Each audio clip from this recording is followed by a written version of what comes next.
Bonjour à tous, bienvenue à Gastronomia 2010 pour ces séquences Remicom TV. Nous sommes donc au salon des professionnels de l'hôtellerie et de la restauration. Il est l'heure de titiller vos papilles gustatives puisque j'ai la chance de recevoir Christian Amboya. Bonjour. Bonjour. De la confiserie Christian Amboya à Crissier et Saint-Pré, donc chocolatier, pâtissier, confiseur de renom. Donc vous allez nous expliquer un petit peu comment vous avez démarré en fait cette entreprise. Vous étiez, est-ce que c'était une entreprise familiale au départ? Alors on a créé l'entreprise avec ma femme et mon père qui nous a rejoints par la suite. Nous avons créé cette entreprise en 1997.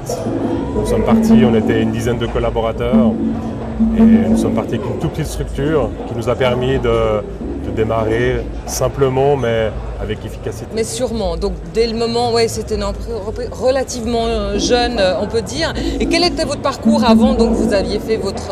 Alors j'ai fait un apprentissage de pâtissier confiseur et après j'ai un peu roulé ma bosse dans le canton de Vaud, canton de Genève. Et ensuite à 27 ans, je me suis mis à mon compte. Je voulais voir un petit peu ce que c'était que le métier d'entrepreneur. Donc un sacré challenge à ce moment-là de se lancer dans ce milieu qui est comme la grande cuisine quand même assez fermée. Donc il fallait amener votre griffe.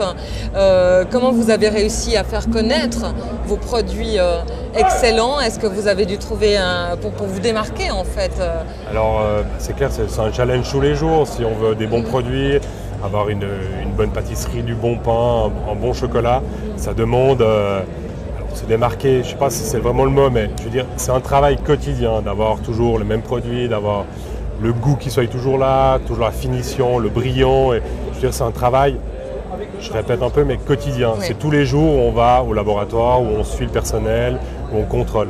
Et ça, c'est un grand travail et je pense qu'il faut, pour les jeunes aujourd'hui, se rendre bien compte que c'est un travail quotidien. De longue haleine, il ne faut pas baisser la garde, ouais. pour rester à niveau et à très bon niveau.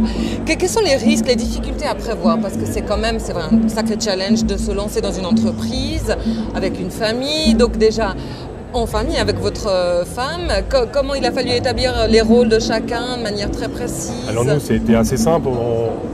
Tout ce qui était magasin, c'est ma femme, niveau bureau aussi. Et moi, je m'occupe ce qui est production, mon métier. Donc on a bien séparé les deux. Je pense que c'est important que chacun se retrouve aussi. Chacun ait son petit challenge personnel. Moi, la production et après la vente. Et qu'on ne se mélange pas un peu les pouvoirs dans l'entreprise. Oui, que les rôles soient bien définis. Voilà. Et ça fonctionne depuis ces années. Ça fonctionne, on va dire plus ou moins bien. Je veux dire, je dirais que la vie de l'entrepreneur, plus encore avoir sa femme au travail, c'est pas toujours facile pour elle, pour nous.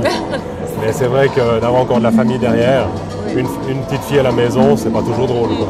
Voilà, c'est ce que vivent beaucoup de restaurateurs également, notamment.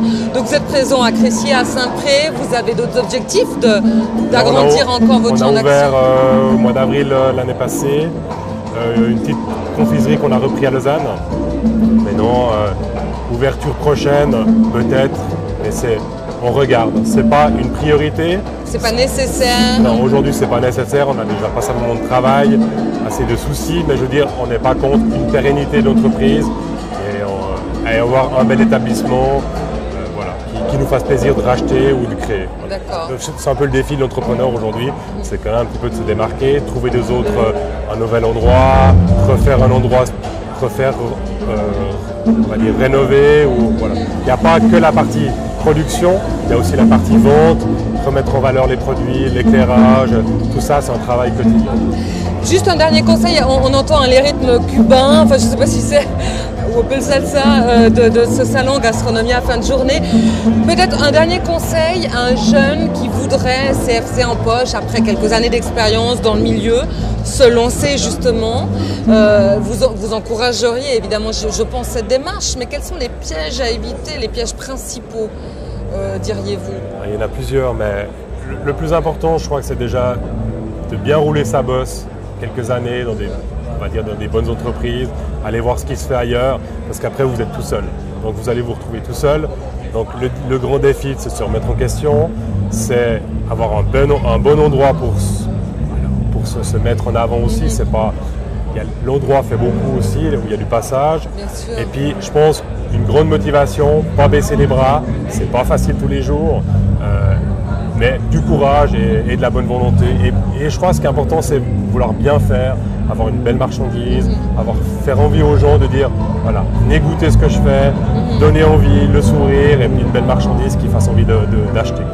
En tout cas, vous nous avez mis en appétit, on ne manquera pas, si c'est déjà pas le cas pour vous, de venir vous rendre visite à nouveau à Crécy et Saint-Pré. Merci beaucoup Christian Boyat. Merci. Bonne continuation et on se retrouve très vite pour notre émission. Au revoir.